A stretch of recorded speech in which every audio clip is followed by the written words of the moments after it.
আজ বানাবো কচুর পাকোড়া। ভিডিওটি স্কিপ না করে সম্পূর্ণ দেখার অনুরোধ রইল। কড়াইতে অল্প পরিমাণ জল দেব কচুগুলো সেদ্ধ করার জন্য। জাস্ট হালকা একটু সেদ্ধ করে নিতে হবে, বেশি সেদ্ধ করা যাবে না।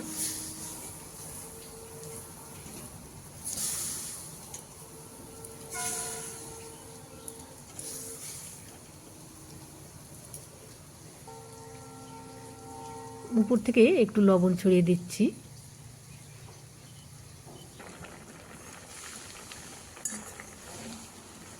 কচুগুলো এবার জল ঝরিয়ে তুলে নেব।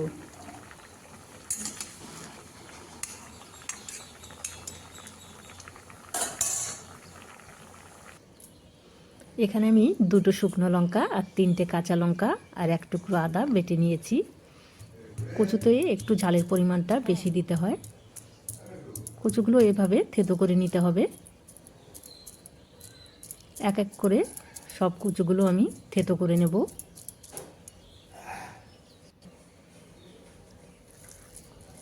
সব কচুগুলো আমি থেতো করে নিয়েছি।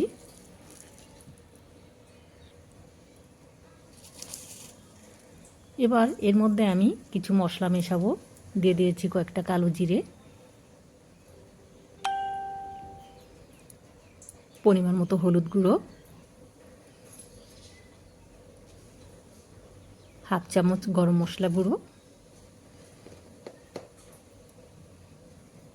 পরিমাণ মতো লবণ। এবার দিয়ে দেব কিছুটা চালের গুঁড়ি। আপনারা চাইলে চালের গুঁড়ির পরিবর্তে বেসনও ব্যবহার করতে পারেন। সব কিছু হাতের সাহায্যে খুব ভালোভাবে মেখে নেব।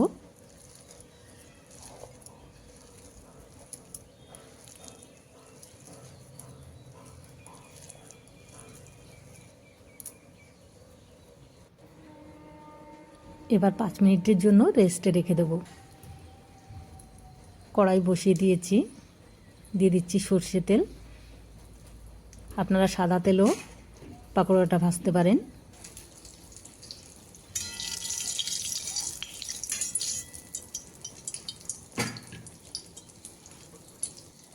আঁচটাকে কিন্তু একদম কমিয়ে পাকোড়াগুলো ভাজতে হবে, তাহলে ভিতর থেকে খুব সুন্দরভাবে ভাজা হবে।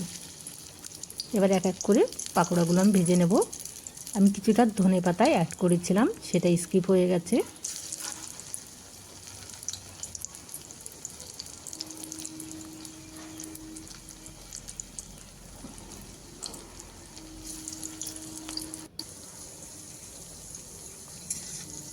পাকোড়াগুলো একটা সাইড হয়ে গেছে, খুব আলতোভাবে উল্টে দিতে হবে।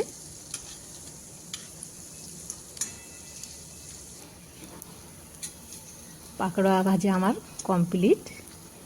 দেখুন খুব সুন্দরভাবে দুটো সাইডই ভাজা হয়ে গেছে। আপনারা কে কে কচুর পাকোড়া খেতে পছন্দ করেন অবশ্যই কমেন্ট করে জানাবেন।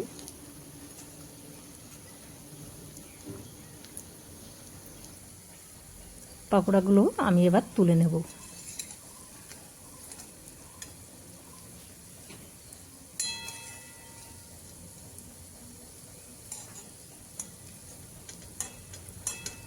গরম গরম খেতে কিন্তু পাকোড়াগুলো খুবই ভালো লাগে। ভিডিওটি আপনাদের ভালো লাগলে লাইক, শেয়ার, সাবস্ক্রাইব করবেন।